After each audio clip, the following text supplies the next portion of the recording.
ஓம் சாய்ராம், ஜெய் சாய்ராம். என் அன்பு குழந்தையே, நீ எங்கிருந்தாலும் நான் உன்னுடன் இருப்பேன்.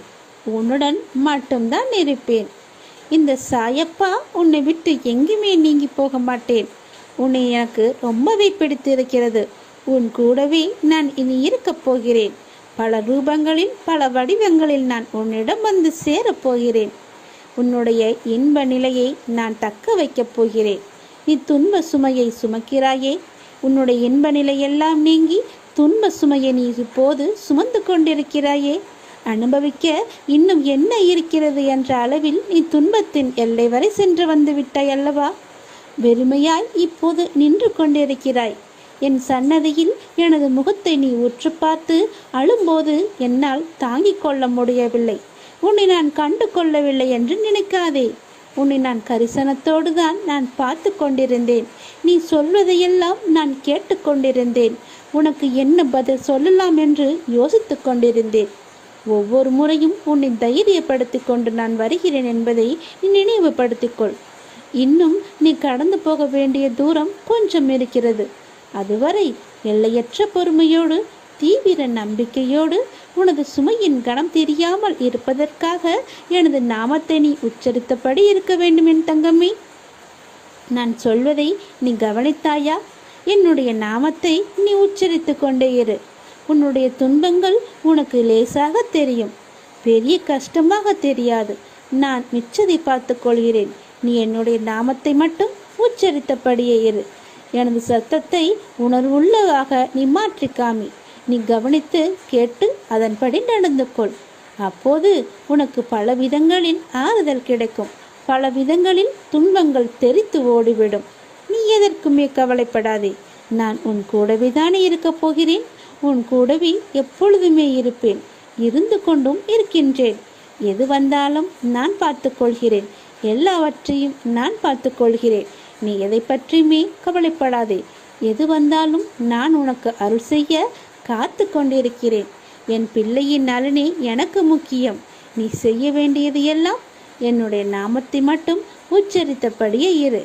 எவ்வளவு கனமானதாக இருந்தாலும், உன்னுடைய பிரச்சனை எவ்வளவு கனமானதாக இருந்தாலும் பஞ்சு மெத்தை போல லேசாக ஆகிவிடும். அந்த நொடி என் நாமத்தை சொன்னால் பஞ்சு மெத்தை போல உன்னுடைய பிரச்சனை எல்லாமே தீரப்போகிறது என்று அடிவில் லேசாக மாறிவிடும் என் தங்கமே.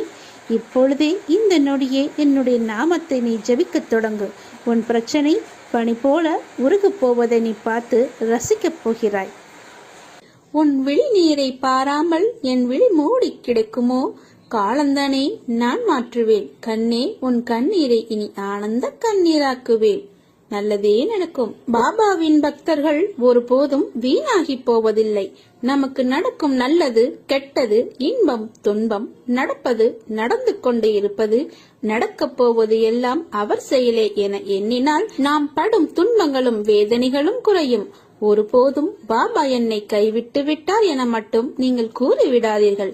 ஏனெனில் அவர் இல்லையெனில் நாம் வாழ்க்கையில் இன்னும் எவ்வளவோ அனுபவிக்க வேண்டியது இருந்திருக்கும். பாபாவின் அருளால் நீங்கள் அனுபவிப்பது கடுகளவே. நீங்கள் மட்டும் பாபாவில் கண்ணில் படாமல் இருந்திருந்தால் மலையளவு துன்பத்தை ஏற்க வேண்டியதிருக்கும். எனவே எது நடந்தாலும் ஏற்றுக்கொண்டு அவருக்கு நன்றி கூறுங்கள். அவள் பாதத்தில் சரணடையுங்கள். துன்பங்கள் எல்லாம் தூளாகும். நீ பல ஏமாற்றங்களால் மனம் வருந்துகிறாய். வருந்தாதே. எல்லாவற்றிற்கும் உனக்கு நிச்சயம் பதில் கிடைக்கும். உன் வாழ்க்கை ஒளிமயமாக மாறும் நாள் வெகு தொலைவில் இல்லை. அன்று தீபம் ஏற்ற என்னை கேட்டேன், இல்லை என்றனர். இன்று என்னையே நினைத்து வாழும் என் மக்களுக்கு நான் என்றும் தீபமாகவே இருக்கிறேன்.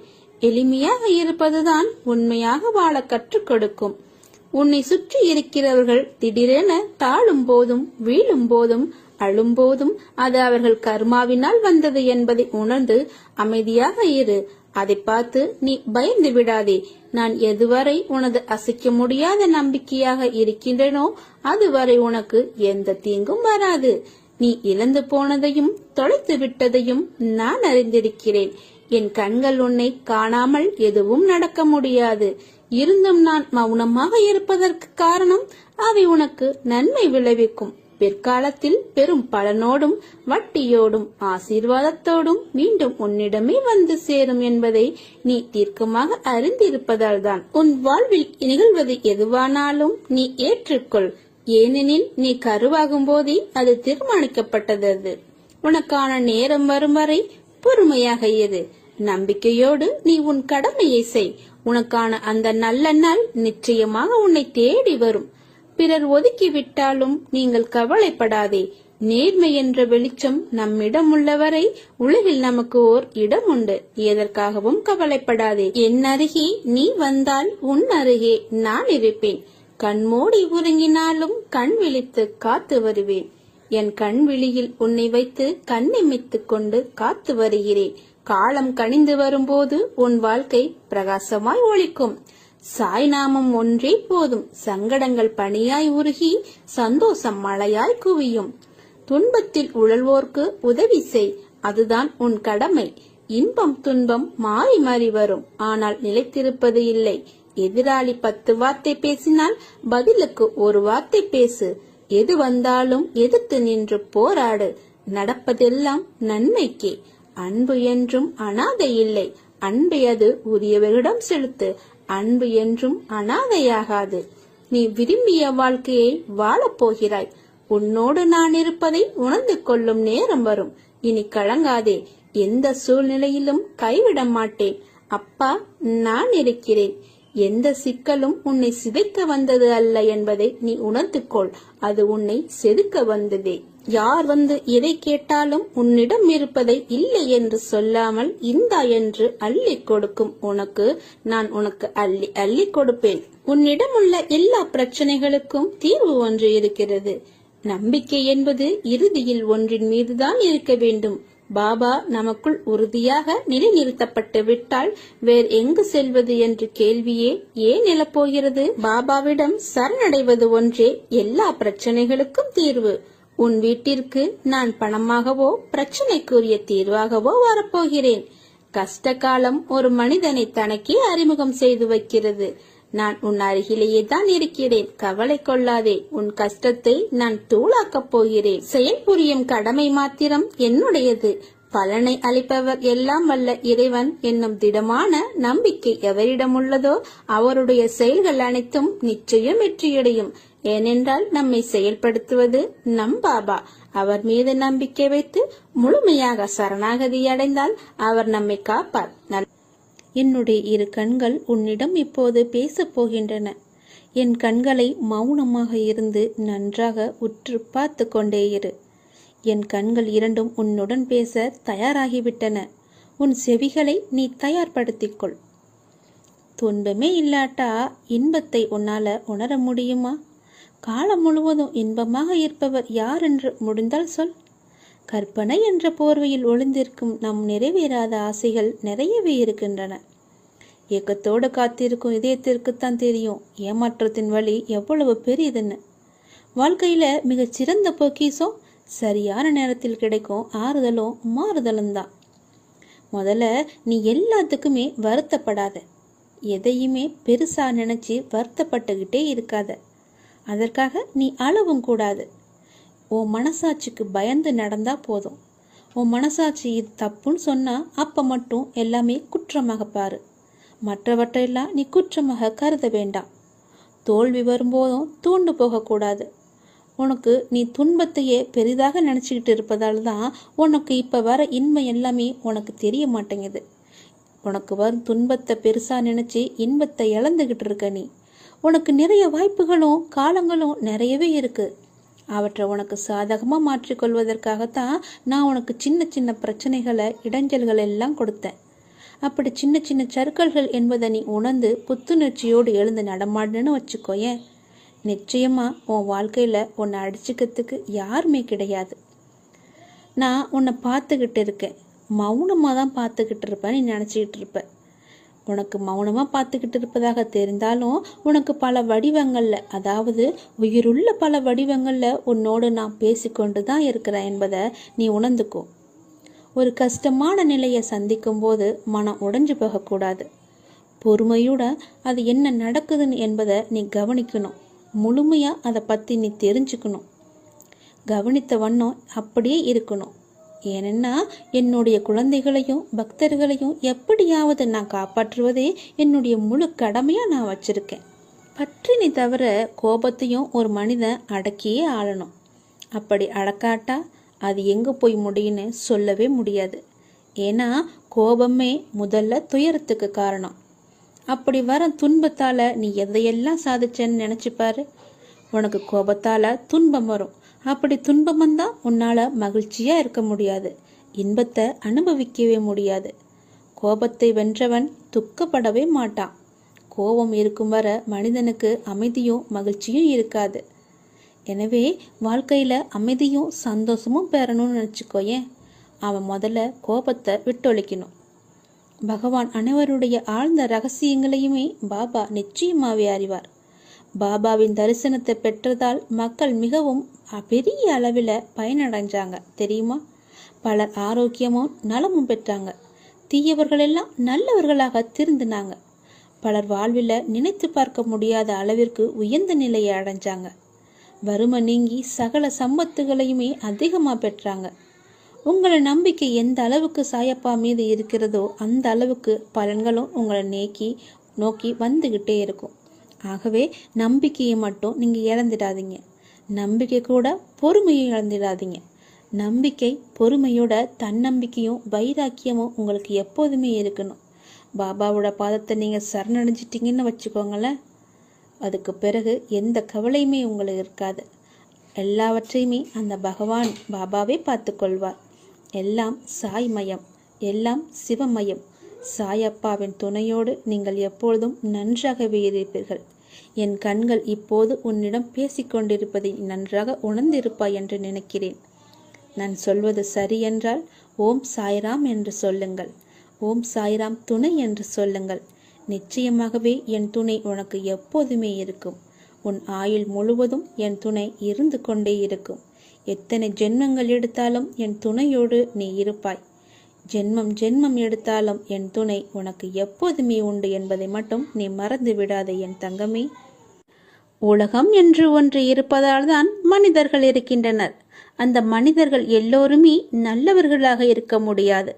சில பேர் நல்லவர்களாகவும், சில பேர் தீய எண்ணம் கொண்டவர்களாகவும், சில பேர் யாருக்கும் எந்த துரோகமும் செய்யாமல் நடுநிலையாக இருப்பவர்களாகவும் இருப்பார்கள். உன்னை முதுகில் குத்துபவர்களை கண்டு நீ வேதனைப்படாதே.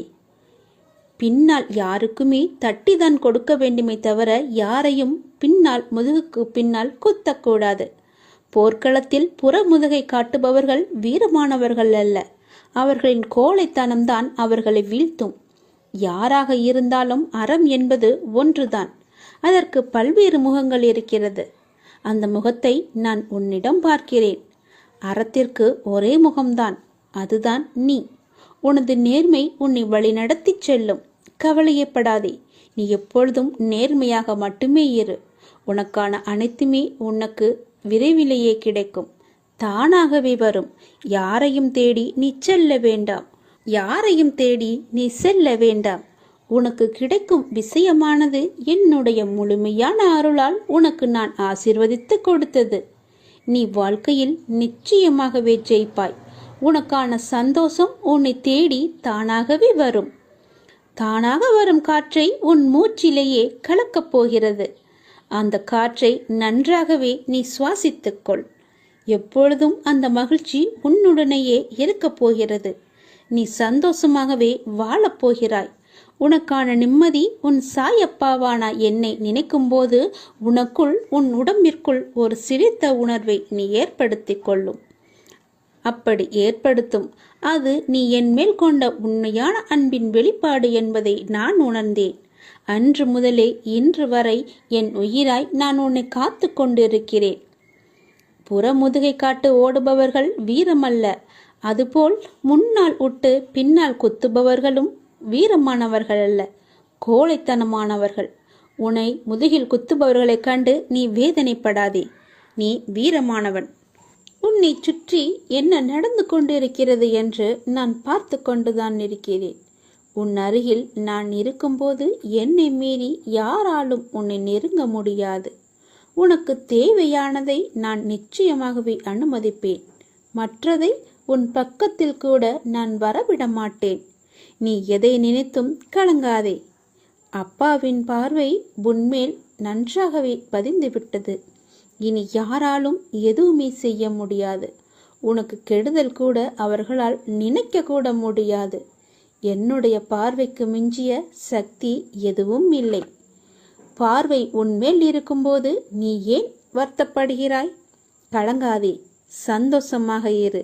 உன் அப்பாவின் துணை உனக்கு எப்போதுமே இருக்கும். உன் இப்போதைய நிலை கண்டு நீ துவண்டு கொண்டிருக்கிறாய். இந்த நிலை இப்படியே இருக்குமா? என்னை மீட்பார் யாரும் இல்லையா? எனக்கு உதவுவதற்கு யாரும் இல்லையா என்று உன் மனம் ஏங்கி தவித்து கொண்டிருக்கிறது. எல்லாமே எனக்கு தெரியும். நீ நம்பிக்கையை இழக்காதே கண்மணி. கொஞ்சம் காலம் பொறுமையாக இரு. கொஞ்சம் பொறுமை காத்துக்கொள். எப்பொழுதுமே நான் உன்னுடன் தான் இருப்பேன். எதற்குமே கவலை விடாதே. உன்னை விட்டு நான் எங்கும் அகலவே இல்லை. கொஞ்சம் தூரம் கூட நான் உன்னை விட்டு என்னால் செல்ல முடியாது. ஏனென்றால் நீ அப்படிப்பட்ட சூழ்நிலையில் சிக்கி தவித்து கொண்டிருக்கிறாய். உனக்கே என்ன ஆகிவிடுமோ என்ற பயம் உன் மனதிற்குள்ளே ஆணி வேறாக அச்சாணி போட்டு அமர்ந்திருக்கிறது. முதலில் நான் இருக்கிறேன் என்று நீ நம்ப வேண்டும். உன்னுடைய நிலை இந்த நிலை இப்படியே இருக்கும் என்று எண்ணுகிறாய் அல்லவா? கவலைப்படாதே. இந்த நிலை நிச்சயமாகவே மாறும். நீ சந்தோஷமாகவே இருப்பாய். ஏனென்றால் நான் உன் அருகிலேயே இருந்து கொண்டிருக்கிறேன். உன்னை நான் என் இரு கண் கொண்டு பார்த்து கொண்டே இருக்கிறேன். நீ என்னுடைய இரு கண்களையும் பார். அதில் உனக்கு ஒரு உயிரோட்டம் தெரிகிறதா என்று சொல். அப்படியென்றால் நான் உன்னுடனே உன்னை சுற்றிதான் நான் இருந்து கொண்டிருக்கிறேன் என்று அர்த்தம். என் கண்கள் கூட உன்னிடம் பேசும். நான் மௌனமாகவே இருக்கிறேன் என்று நீ புலம்பாதே. உனக்கு வேண்டியது எல்லாமே நான் செய்து கொண்டுதான் இருக்கிறேன். என்னால் நேரடியாக வந்து செய்ய முடியாது. அதனால்தான் யாரோ ஒருவர் மூலம் நான் செய்து கொண்டிருக்கிறேன். நீ எப்பொழுதெல்லாம் இக்கட்டான சூழ்நிலையை சந்திக்கிறாயோ அப்பொழுதெல்லாம் என் பெயரை சொல்லி கூப்பிடு. நான் உன் அருகில் இருப்பதை நீ உணர்வாய். நிச்சயமாகவே உணர்வாய். உன்னை விட்டு நான் எங்குமே போக மாட்டேன். என் இரு கண்களும் உன்னை மட்டும்தான் பார்த்து கொண்டே இருக்கின்றன. அதனால் நீ எதற்குமே பயப்படாதே. துணிந்து செல். எல்லாவற்றையுமே அடித்து நொறுக்கி போராடு. நிச்சயம் என் துணை உனக்கு எப்போதுமே உண்டு. என் அப்பா என்னை பார்த்து கொண்டிருக்கிறார் என்ற நம்பிக்கையோடு, என் அப்பா என்னை சுற்றி இருக்கிறார் என்ற நம்பிக்கையோடு, என் அப்பா எனக்கு உதவுவார் என்ற நம்பிக்கையோடு செயல்படு என் தங்கமே. நான் எப்போதும் உன்னுடன் தான் இருப்பேன். நீ கவலையற்று இரு. உனது கவலையால் எதையுமே சாதிக்க முடியாது. அப்படி முடிந்தால் நீ சாதித்துப்பார். அதில் எனக்கு ஒன்றும் பயமில்லை. உன்னால் முடிந்தால் நீ சாதித்து காட்டு. கவலை என்பது உன் மனதை என்பால் திருப்பாமல் கட்டி வைக்கின்ற வலை என்பதை நீ உணர்ந்து அதற்கு பிறகு நீ செயல்படு. முதலில் இந்த வலைக்குள்ளிருந்து நீ வெளியே வா. அப்போது நான் உனக்கு முழுவதுமாகவே உன் கண்களுக்கு நான் காட்சி தருவேன்.